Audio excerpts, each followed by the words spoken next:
हैं इस तरह आपको मिलेंगे। तो देखो सबसे पहला प्रश्न आपके सामने क्या है। सबसे पहला प्रश्न आपके सामने है उस प्रक्रम का नाम बताइए, मतलब उस प्रोसेस का नाम बताइए, उस प्रक्रिया का नाम बताइए जिसमें एक ठोस पदार्थ गर्म करने पर द्रव में परिवर्तित हो जाता है, उसे हम क्या कहते हैं। वह प्रक्रिया कौन सी है जिसमें ठोस पदार्थ द्रव में बदल जाता है। तो देखो इसका जो उत्तर सही है वो तो पता है आपको कि इसका उत्तर सही है संगलन। लेकिन यह सही क्यों है इसको हमें समझना है, ठीक है। तो ये विज्ञान के अंदर ये चैप्टर है। देखो कोई ठोस पदार्थ है, आप सभी जानते हैं 3 अवस्थाएं होती है, ठोस द्रव गैस। ठोस पदार्थ को जब हम गर्म करते हैं तो वह पहले गलता है मतलब अभी बोल दिया संगलन, फिर वह द्रव में बदल जाता है। यही आपसे पूछा है। अब परीक्षा में ऐसा पूछ सकते हैं कि द्रव को हम गर्म करते हैं तो क्या बोलते हैं। द्रव को हम गर्म करते हैं तो उसे बोलते हैं बाष्पीकरण। तो द्रव से फिर वो गैस बन जाती है। फिर पूछ सकते हैं कभी ऊर्ध्वपातन किसे कहते हैं। जब कभी हम ठोस से सीधी गैस बना सकते हैं वो होता है ऊर्ध्वपातन। जैसे जब हम कपूर को गर्म करते हैं तो वह द्रव में नहीं बदलता है, सीधी उससे गैस प्राप्त होती है। किससे? कपूर से। कपूर पता है आपको कैसा होता है? कपूर ठोस होता है, आप सभी जानते हैं, ठीक। जब ठोस से सीधे गैस प्राप्त हो उसे ऊर्ध्वपातन कहते हैं, ठीक है। अगर आप लिखना चाहते हैं तो सभी लिख सकते हैं।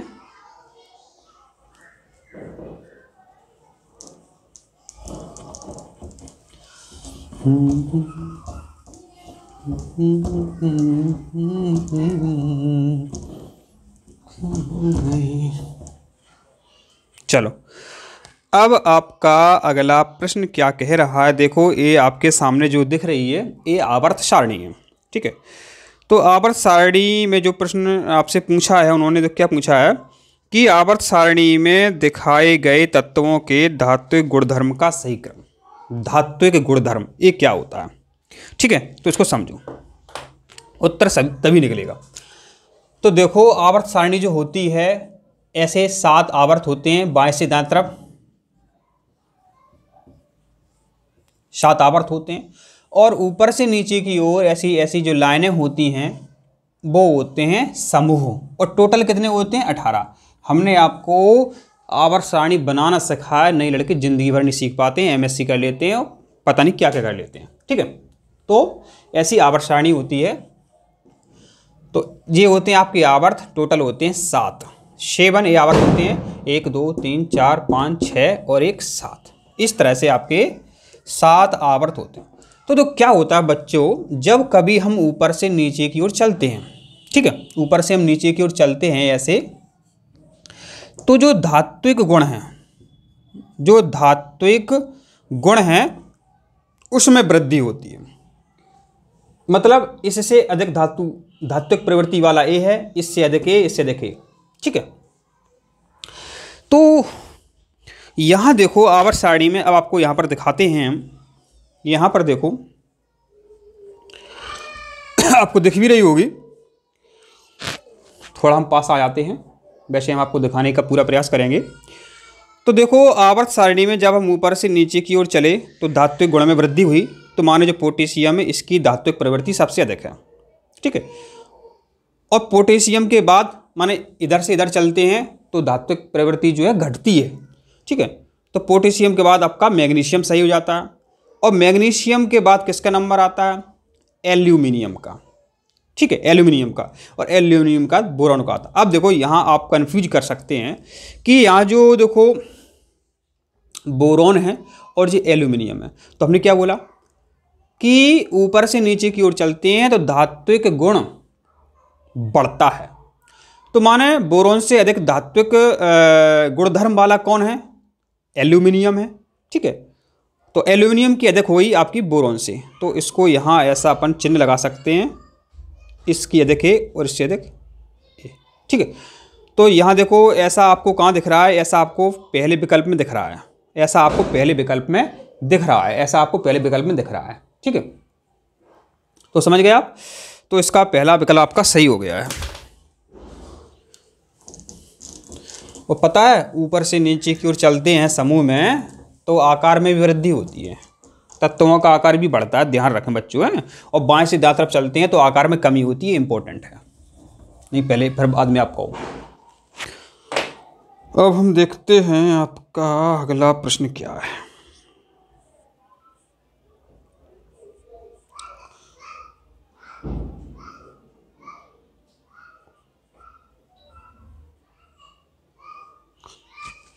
ए लिखा हुआ है सोडा अम्ल अग्निशामक में सोडियम हाइड्रोजन कार्बोनेट का उपयोग होता है क्योंकि जब यह एक अम्ल के संपर्क में आता है उत्पन्न करता है।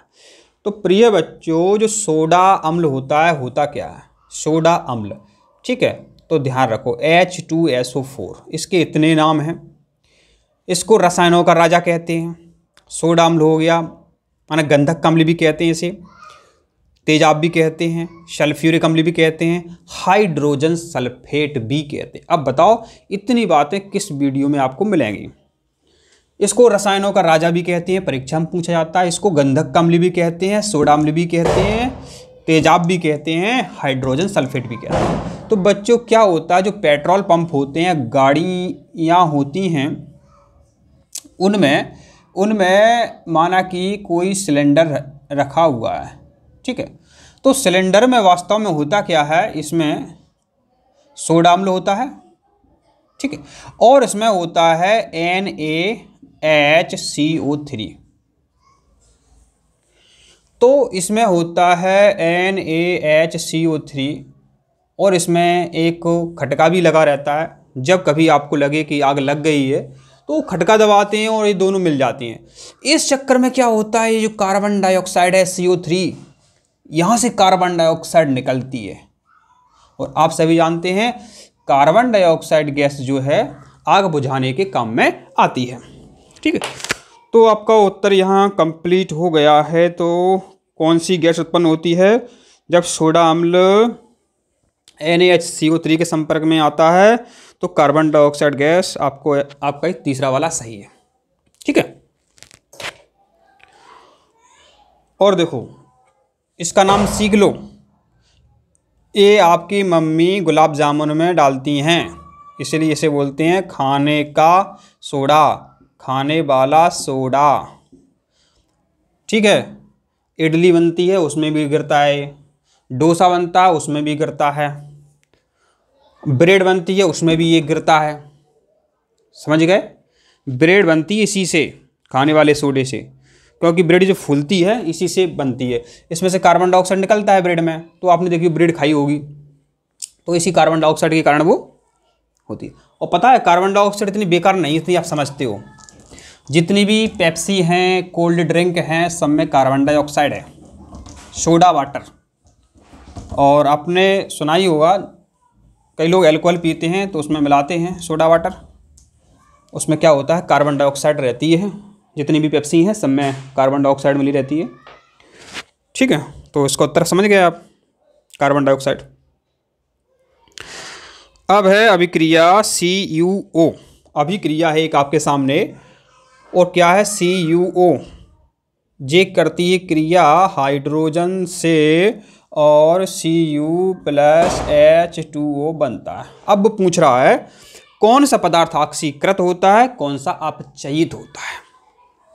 देखो अब वही बात है ना कि आपको पता होता कि ऑक्सीकृत क्या है तो अभी उत्तर निकाल देते आप। अब जिंदगी में नहीं भूलोगे ऑक्सीकृत, और यहाँ लिखते हैं अपन अपचयित, ठीक है। तो जो ऑक्सीकृत है मतलब है उसमें ऑक्सीजन मिल जाती है, ठीक है, समझे बात।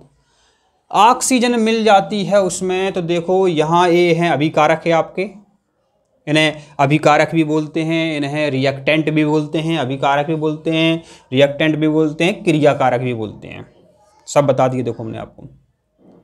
तो हाइड्रोजन यहाँ आप देख रहे होगे, ये देखो इसमें ऑक्सीजन यहाँ ये मिल गई है, माने जो हाइड्रोजन है वो हो गई आपकी ऑक्सीकृत।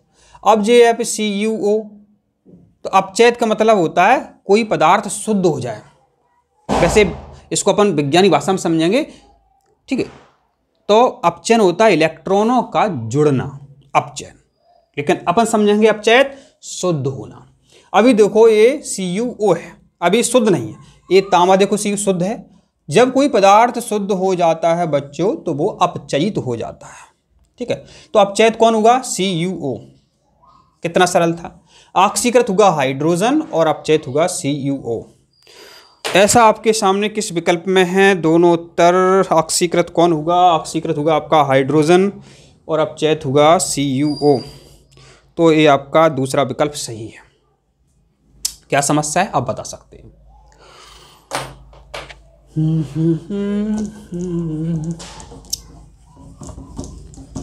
आप चैनल को सब्सक्राइब जरूर करें।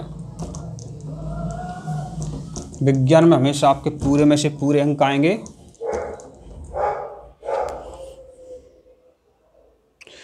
अब है आपका अगला प्रश्न, बहुत ही इम्पोर्टेंट है, आपको अच्छा भी लगेगा। है क्या ये अक्सर में बादल हैं, आपके सामने बादल हैं, बिल्कुल बादल हैं। कभी पहाड़ों पर जाएंगे सामने भी आ जाएंगे। बादल हैं। अब पूछ रहा है कि जो परिक्षेपित प्रावस्था है, ठीक है, परिक्षेपित प्रावस्था जो है यहाँ लिख देते हैं, नहीं आप कहोगे परिक्षेपित प्रावस्था। एक है आपका परिक्षेपण माध्यम,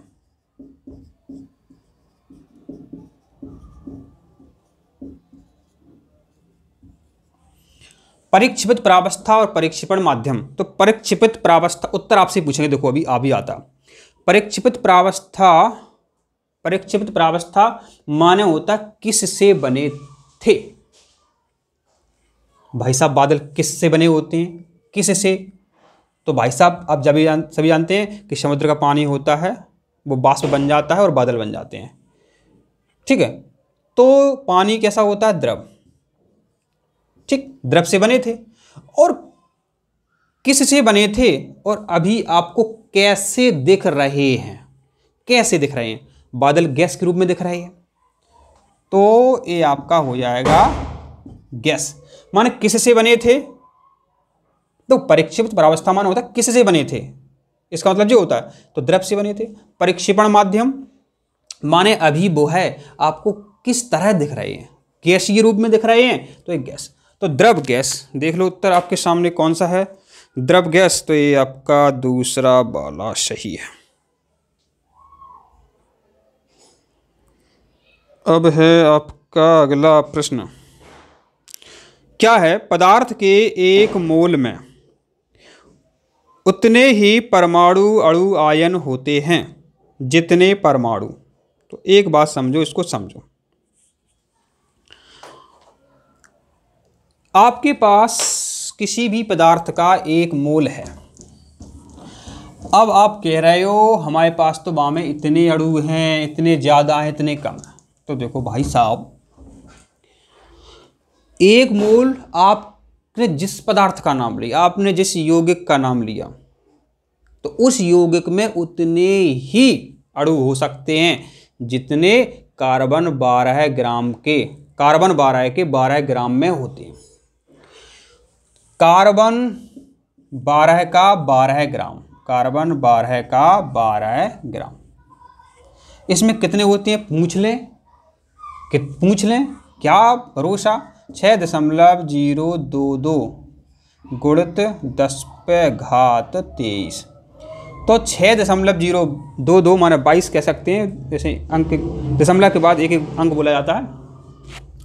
तो पदार्थ की एक मोल में उतने ही कार्बन परमाणु, इतने ही परमाणु अणु या आयन होते हैं जितने कार्बन 12 के 12 ग्राम में होते हैं। तो ये आपका तीसरा वाला सही हो गया। क्या समस्या है? अब है आपका अगला प्रश्न, XYZ। ये आपके देखो जी XYZ तत्व हो गए कि परमाणु संख्याएं क्रमशः 8 हैं, फिर 12 हैं, फिर 17 हैं, ठीक। इसको लिखते जाते हैं, इसको लिखते जाते हैं।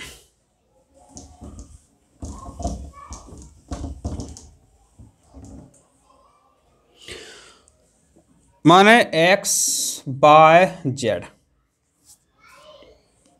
के परमाणु क्रमांक 8 हैं, 12 हैं और 17 हैं।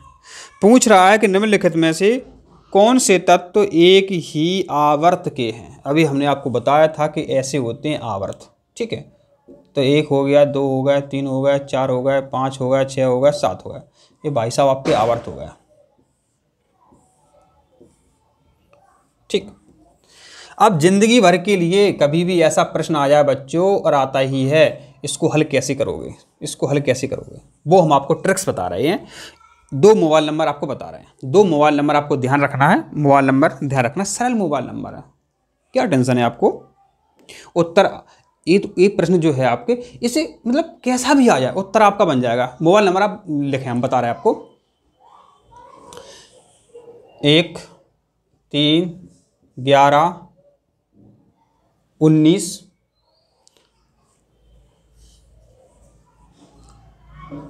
37 55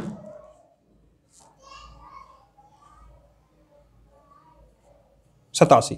एक मोबाइल नंबर आप याद रख लो, एक मोबाइल नंबर आप याद रख लो।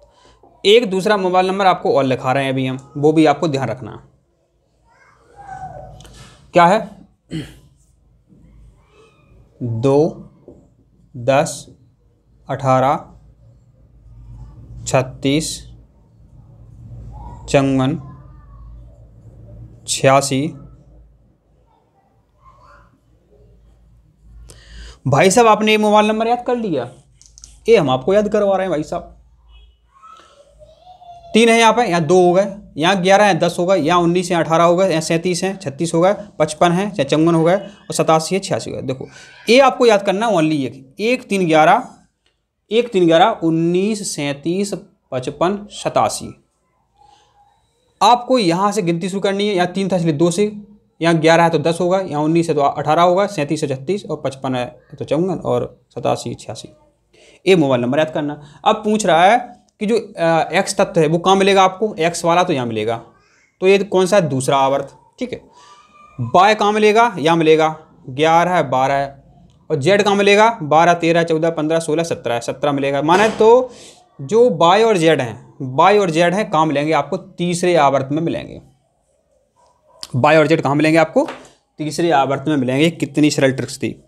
कभी भी आपके सामने ऐसा प्रश्न आ जाए बच्चों तो कभी गलत मत करना, ठीक है। तो आपका जो यहाँ प्रश्न था उसका उत्तर हो गया बाय एवं जेड। बाय एवं जेड, बाय एवं जेड जो है एक ही आवर्त में है। पूछा है यहाँ पर इन्होंने, ये पूछा है देखो, एक ही आवर्त के हैं, तो बाय और जेड एक ही आवर्त के हो गए।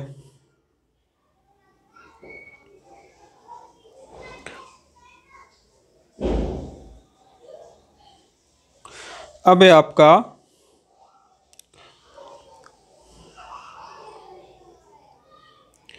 निम्नलिखित में से कौन सी अभिक्रिया संकलन अभिक्रिया है, ठीक है। तो देखो इसका जो उत्तर है आपका, कैसे इसका उत्तर आप निकाल सकते हैं। तो इसका जो दूसरा उत्तर है, सांद्र H2SO4 की एथेनॉल के साथ अभिक्रिया, यह संकलन अभिक्रिया है। इस तरह आपका ए उत्तर सही हो जाता है, दूसरे नंबर वाला। अब है बच्चों, आवर्त सारणी की तीसरी आवर्त का तत्व M ऑक्सीजन के साथ मिलकर M2O3 ऑक्साइड बनाता है, क्या है। तो इसको हम थोड़ा सा समझ लेते हैं। बिल्कुल कभी ऐसा आ जाए M2O3 किसी प्रकार का आ सकता है, देखो तो हजारों प्रकार का आ सकता है। आपको बनाने का तरीका पता है तो आप निकाल सकते हैं, और हमने पहले बता दिया कि आपको आवर्त सारणी याद होनी चाहिए, ठीक है। तो आवर्त सारणी के तीसरे आवर्त का कोई तत्व जो है M है, और वो ऑक्सीजन के साथ क्रिया करता है तो बनाता है M2O3, ठीक है। M2O3 बनाता है तो M क्या, AM क्या है, ठीक है। तो जो M है वास्तव में क्या है, ये एल्यूमिनियम है, Al2O3। आपने हमेशा ये सूत्र पढ़ा होगा, एल्यूमिनियम ऑक्साइड, यह एक उभयधर्मी ऑक्साइड होता है। हमेशा पूछा जाता है उभयधर्मी ऑक्साइड होता है। उभयधर्मी ऑक्साइड वे होते हैं जो अम्ल के साथ भी क्रिया करते हैं, क्षार के साथ भी अभिक्रिया करते हैं। इसी तरह बच्चों एक होता है ZNO, याद कर लो परीक्षा में छपता है। ZnO भी एक उभयधर्मी ऑक्साइड है, ठीक है। तो इसका उत्तर जो आपको पता ही चल गया है, क्या बताएं आपको, तो ये आपका एल्यूमिनियम इसका यहाँ पर सही हो गया है, ठीक है। एल्यूमिनियम ऑक्साइड बनाता है, Al2O3 बनाता है, यह उभयधर्मी ऑक्साइड है। जिंक ऑक्साइड भी उभयधर्मी होता है, ये भी परीक्षा में पूछा जाता है, इसलिए बता दिया आपको। अब है हाइड्रोजन सल्फाइड H2S के एक अणु में उपस्थित परमाणुओं का अनुपात द्रव्यमान के रूप में है। तो देखो वैसे ये जो प्रश्न है सरल तो बहुत है, सरल तो बहुत है। H2S हाइड्रोजन 2, इसका परमाणु भार हो गया है, सल्फर का होता है 32 और 2 एकम 2, 2 16 32, आपका 1:16 यहाँ उत्तर आपका बनता है। क्या समस्या है? कोई समस्या नहीं है। तो इसलिए आपका जो है यहाँ पर उत्तर कौन सा सही हो जाता है, ये आपका दूसरा वाला यहाँ सही हो जाता है, ठीक है।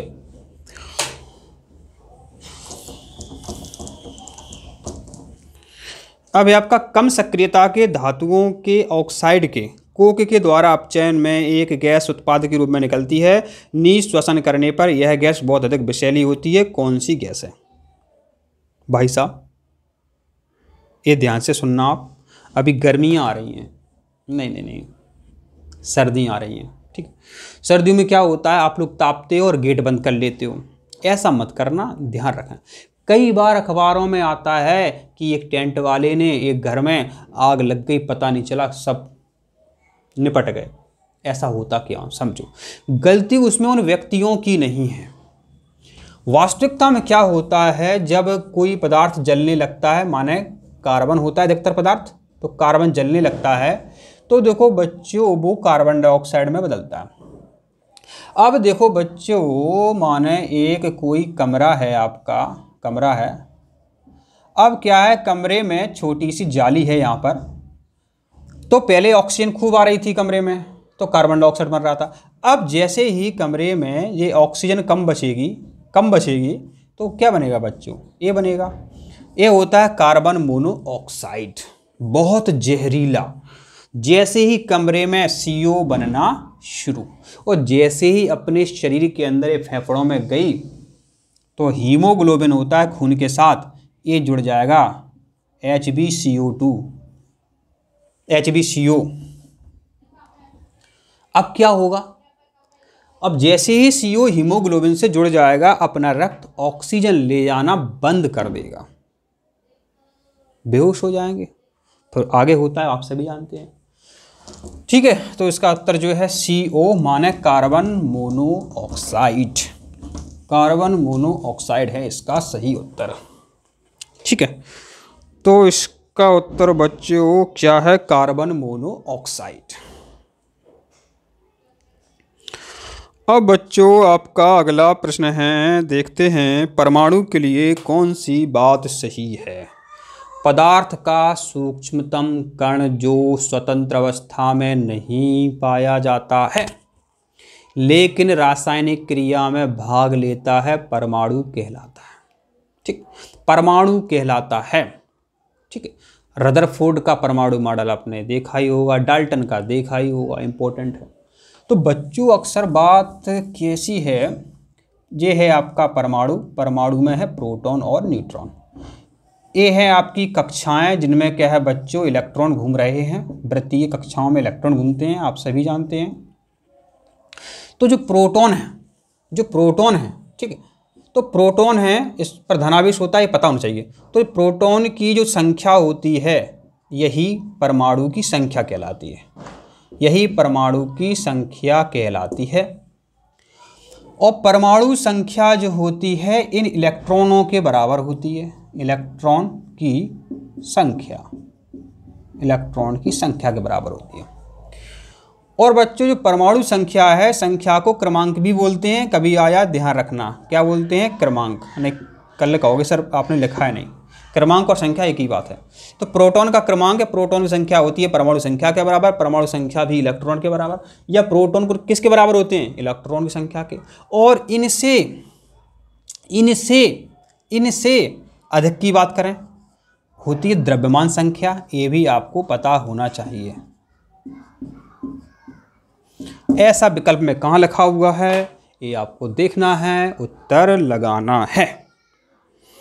ऐसा आपके सामने जो है दूसरे विकल्प में है। इलेक्ट्रॉनिक संख्या प्रोटॉनिक संख्या के बराबर, प्रोटॉनिक संख्या परमाणु संख्या के बराबर, और ये आपकी हो गई द्रव्यमान संख्या। ओके, चलो अब है कौन सी विस्थापन अभिक्रिया है। विस्थापन माने बच्चों होता है किसी को भगा देना, किसी को विस्थापित कर देना। समझो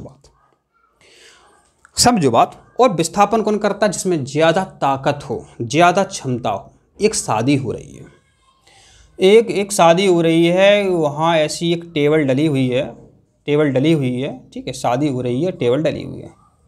अब बच्चों यहाँ क्या है, आप बैठे, एक कोई बैठा हुआ है, यहाँ एक जिंक भाई साहब आए। जिंक ने कहा इससे SO2 से भग जाओ, हमें बैठना है, नहीं भगे। इससे कहा Fe से भाई साहब उठ रहा है कि नहीं उठ रहा है तुम, तो भाई साहब जो उठ गए, चलेगा इनसे, तो यहाँ जिंक बैठ गया, माने Fe को इन्होंने क्या कर दिया, विस्थापित कर दिया। यही होती है बच्चों विस्थापित अभिक्रिया। विस्थापन करना, किसी को भगाना। और अक्सर बच्चों जो है आपका जो सामने था, तो देखो इसका उत्तर ए वाला सही हो गया है। इसने लोहे को Fe को यहाँ से विस्थापित कर दिया, हटा दिया।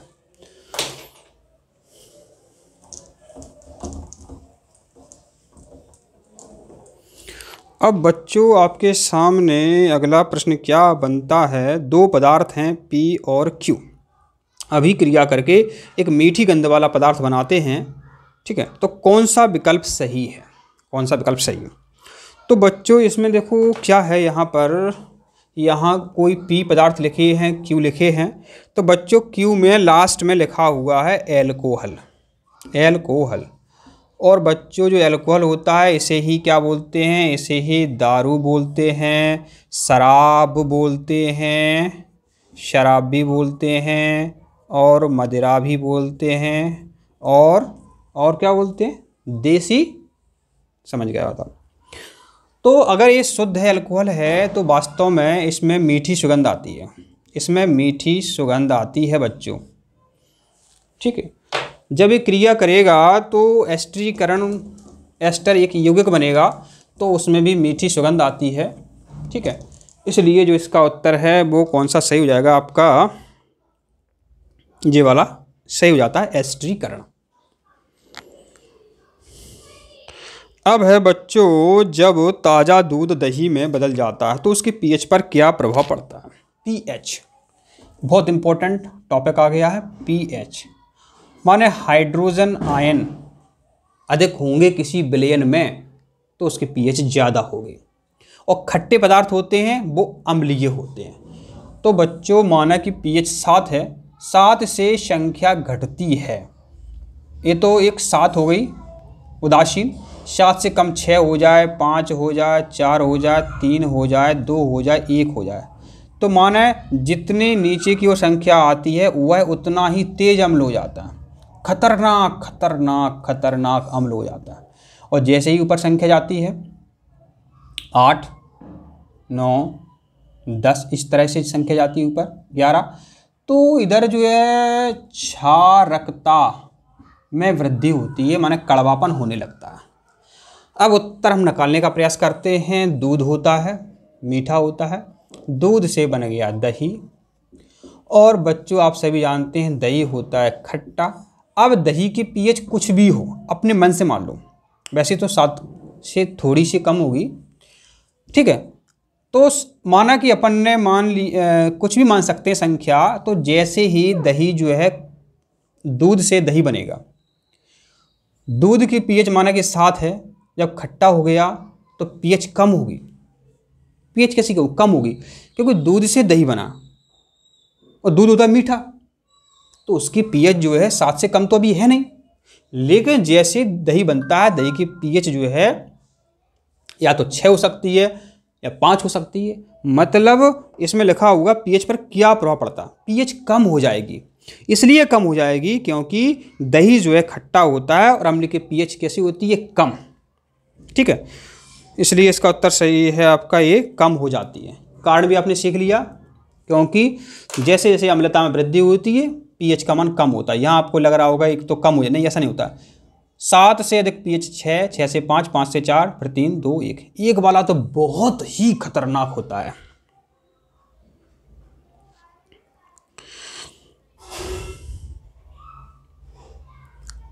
तो प्रिय छात्रों, हम आपको अब अगली वीडियो में समझाएंगे, क्योंकि यहाँ आप देख रहे हैं कि टाइम ज़्यादा हो गया है, आप वीडियो फिर देखते नहीं हैं। अगर आपको सभी वीडियो देखने हैं और ऐसे देखने ज़िंदगी भर आपको याद रहें तो चैनल सब्सक्राइब कर लो। तो मिलते हैं छात्रों अगली वीडियो में, तब तक आप स्वस्थ रहें, खुश रहें। धन्यवाद आप सभी को वीडियो देखने के लिए।